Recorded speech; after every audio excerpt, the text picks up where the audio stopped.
Tonight on Elon Local News. Keeping eyes on the presidential election, how Elon students are preparing for 2020. Crime rates drop. We take a ride with one police officer who's committed to keeping them down. And a painter bringing his creative vision to life. All that and more, Elon Local News starts right now. Live from the Jane and Brian Williams studio at Elon University School of Communications, you're watching Elon Local News. Good evening and thank you for joining us. It's Monday, February 18th. I'm Samantha Casamento. And I'm Amanda Gibson. Graduation is just 96 days away, and if you're scheduled to walk across the stage this May, you may not be getting your actual diploma. Due to the short time period between the last day of final exams and the commencement, not all final grades will be submitted in time. Degrees will not be finalized until the Tuesday after commencement, which means graduating seniors may have to reorder their diplomas if they do not reflect their final degree or Latin honor. And for seniors who do not pass their spring classes, their degrees will be recalled. Fewer than 5% of graduates are expected to be affected by this change based on previous graduating classes. Tonight, two former congressmen are on Elon's campus. Former U.S. Representatives Glenn English and Peter Roskam are at Elon's Day for the Congress to Campus program. The program brings congressmen to colleges with the goal to educate college students on American government. In a sit-down interview with our Baylor Rodman today, Roskin is enthusiastic to bring the program to Elon because of the feeling he got when he stepped on campus. From the former members of Congress Association to engage with tomorrow's leaders and to give them a sense of this is what Congress is like, this is what you should be thinking about if you want to engage in this process, and you should engage in this process.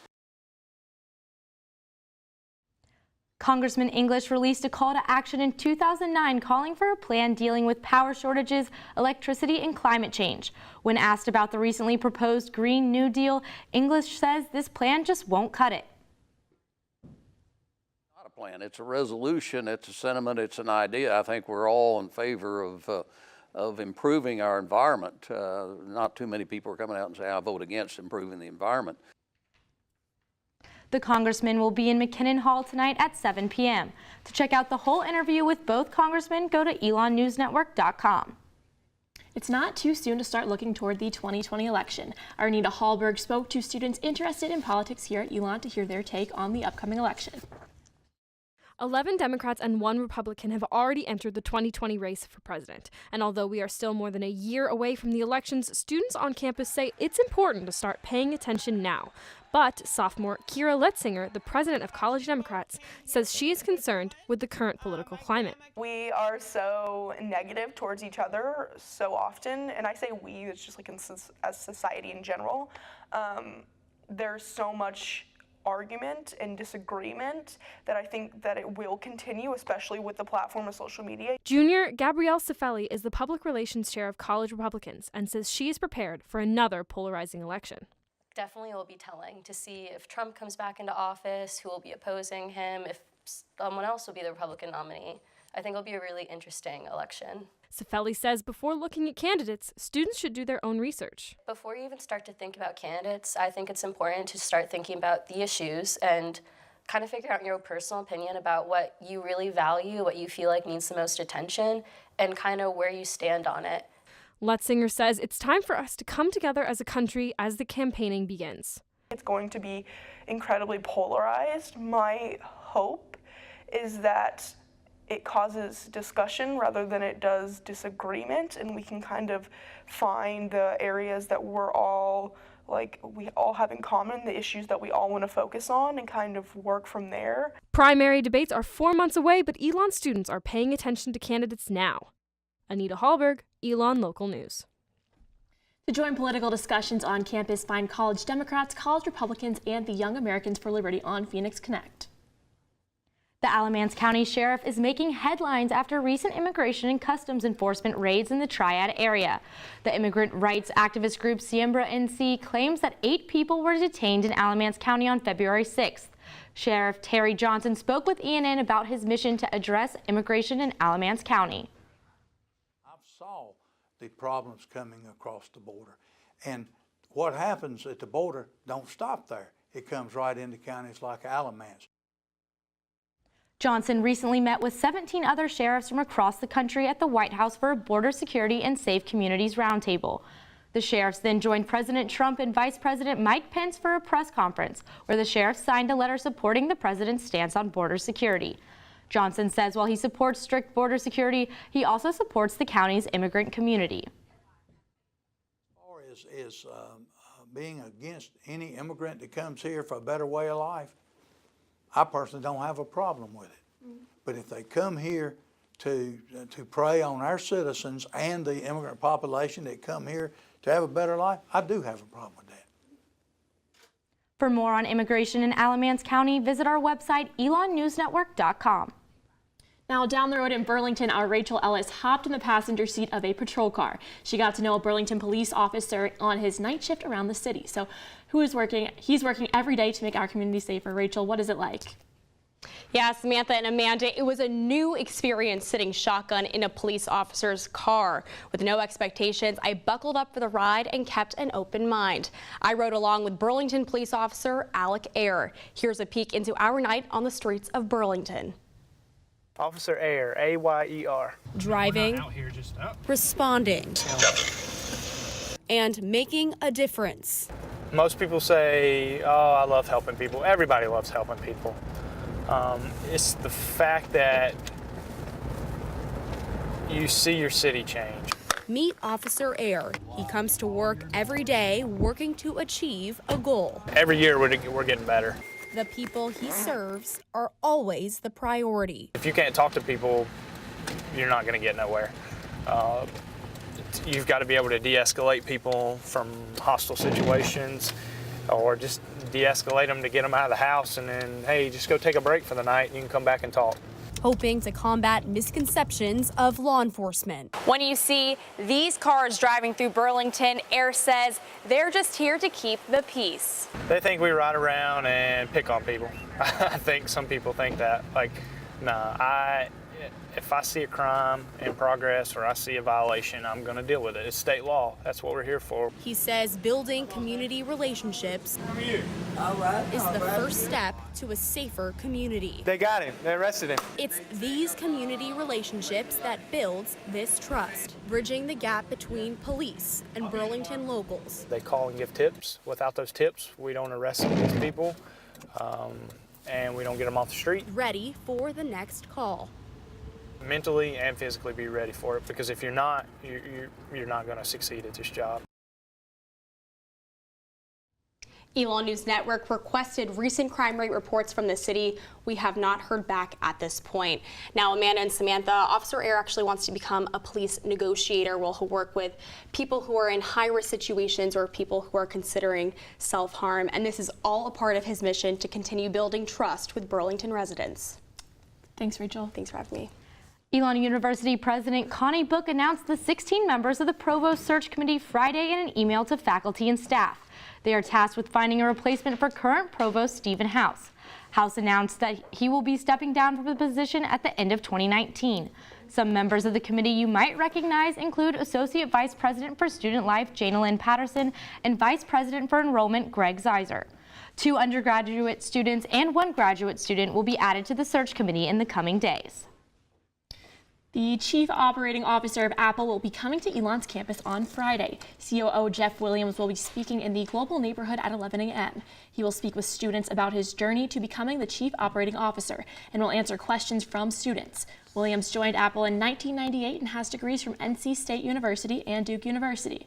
Williams is also an Elon parent, with one of his kids graduating from Elon in 2019. Around campus, a wet winter thus far could have delayed progress to the inn at Elon. According to university architect Brad Moore, who declined an on-camera interview, workers have begun work on the steel skeleton of the hotel seen here. In a statement to ENN, Moore says the construction on the hotel is, quote, progressing along. The 3-story, 80-room facility is expected to be completed this fall. And coming up after the break, Black History Month may almost be over, but there are still events on campus you won't want to miss. Rain, rain, go away. Coming up, I'll have your Phoenix 5-day forecast after the break. The Black Business Exposition takes place Thursday, February 21st in the Snow Family Atrium. Student organizers Lauren Brunson, Derek Lester, and Mariatu Okonufwa partnered with different organizations on campus like the Creed and the Student Professional Development Center. The event exposes Elon students to different Black entrepreneurs, which Brunson says is important for the Black community. All the time, there's career fairs, there's grad school fairs, but to go in a place where you don't necessarily feel welcomed, or you don't see people that look like you that are these entrepreneurs or that are owning these businesses or working in these corporations, it's kind of disheartening. Expect about 25 employers from outside Elon University to attend. The event allows for students to network with Black business professionals. Brunson and Lester both emphasize the exposition is not just for Black students, but for all Elon students. That it would be great to expose all of Elon to those ideas and those brilliant minds that exist within our community that just go ignored. To celebrate Black History Month, Elon is hosting events throughout the week that reflect on history and race relations. This Thursday at Elon Law's campus, Jacqueline Mafator will be speaking. Mafator is an attorney advocating for fair districts in marginalized communities. Next Tuesday, students will perform in Elon's annual Saga Dance Concert. The concert celebrates achievements of the African American community throughout history. It will be held in McCrary Theater at 7:30 p.m. Campus Recreation and Wellness and Sparks are hosting their 4th annual Love Your Body Week starting today. Love Your Body Week is a series of events that focus on supporting and encouraging students to appreciate all body types, including their own. Elon Jr. and Campus Recreation and Wellness event planner Kelly Farmar says that the event offers an accepting and welcoming environment to all students. In our current media and culture, people can get really caught up in this sort of unattainable way that they're supposed to look. And I think that recognizing that health and wellness comes in sort of all different varieties for different people will allow everybody to feel a little bit more comfortable about themselves. The events for Love Your Body Week include ladies lifting tonight at 9 p.m. in Corey Fitness Center, a mini wellness fair on Tuesday at 11 a.m. in Mosley Center, and Zubathon in Jordan Gym at 6:30 p.m. this Thursday. For a full list of events, check the website of Campus Recreation and Wellness.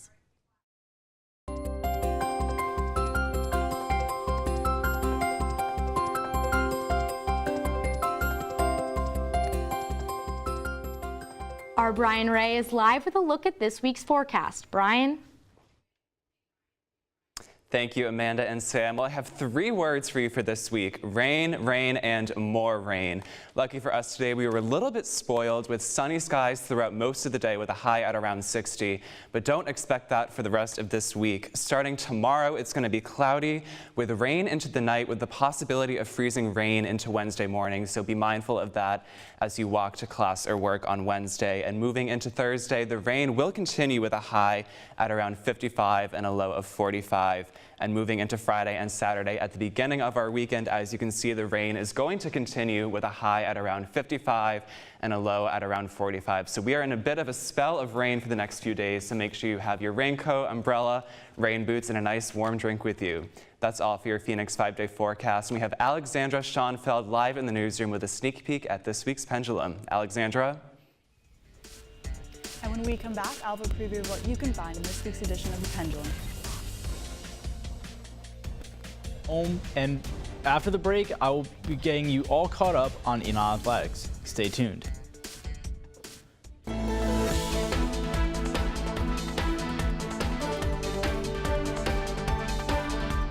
Our Alexandra Schoenfeld is live in the Paul Parson newsroom to talk about what to expect in this week's edition of The Pendulum. Alexandra? Thank you, Sam and Amanda. In this week's edition, we have a deep look into the community reactions on some of the ICE raids that have occurred here in Burlington in this past week. Additionally, we also have a story that looks into a claim made by some female faculty that they are making an average of 6% less than their male counterparts. And in sports, we have a preview at 2 spring sports, both baseball and lacrosse. That's all I have here. Back to you in the studio.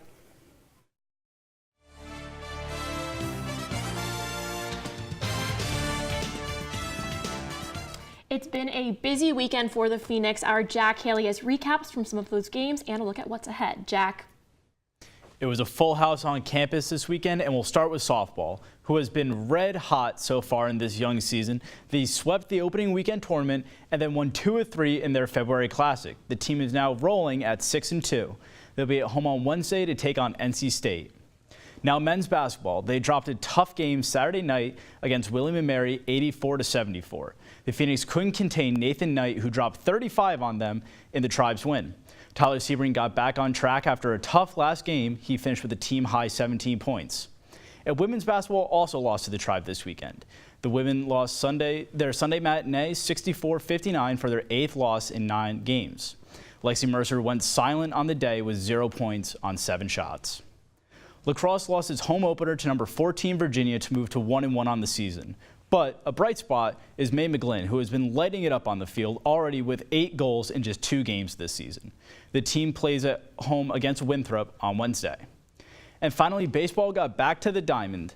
They came out and swept Lafayette to start their season, finishing their 3-game series 5-1 on Sunday. The star of the show was Kyle Brnovich, who went 5 2/3 innings to get his first win of the season on opening day. Our Alex Reynolds talked with Brnovich and the rest of the team about the expectations for this season. Elon baseball is underway, and this Phoenix team has been the talk of the conference ahead of the 2019 season, being picked to win the CAA championship in a recent preseason poll. If the prediction comes true, it would give the Phoenix their first championship since 2013, when they won the SoCon championship.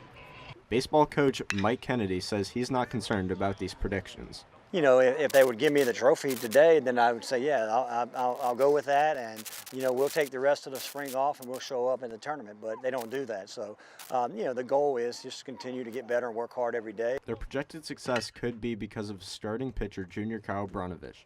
Brnovich stood head and shoulders over other CAA pitchers last year after throwing a conference-high 147 strikeouts. This year, he is a preseason All-American and preseason CAA Player of the Year. I don't think too much about it. You know, all those preseason stuff, you know, it's all preseason. So, you know, if anything, it just puts a bigger target on your head, and you know, you just got to, you know, live up to those expectations. Along with Brnovich, junior pitcher George Kirby has been picked as a preseason second-team All-American. Outside of the pitching duo, the team has 5 former All-CAA players on the roster. Though the team is loaded with returning talent, their biggest advantage this year could be the team chemistry. But in the preseason, we started to grow together and become a team, and now we're playing up to our potential. But even with high expectations and a definitive win in their first game against Lafayette College behind them, Kennedy and the team are still planning on taking the season day by day. We really have a good group of guys that understand on a daily basis the importance of coming out and working hard and preparing and just being in the moment, being where your feet are, and really putting forth a good effort that day. Alex Reynolds, Elon Local News. The team will be back in action tomorrow at 4 p.m. at Latham Park to take on NC State. Samantha and Amanda, back to you. And it's such a busy week for sports, with basketball wrapping up their season and the spring sports starting to have all of their home games. So for sure, and I'm definitely going to have to catch a baseball game when it doesn't get rainy out. I know this week we're expecting a lot of rain, so definitely when it is not raining, I'm going to have to go to a game and check that out for sure. For sure. And coming up, how one man has found home through art.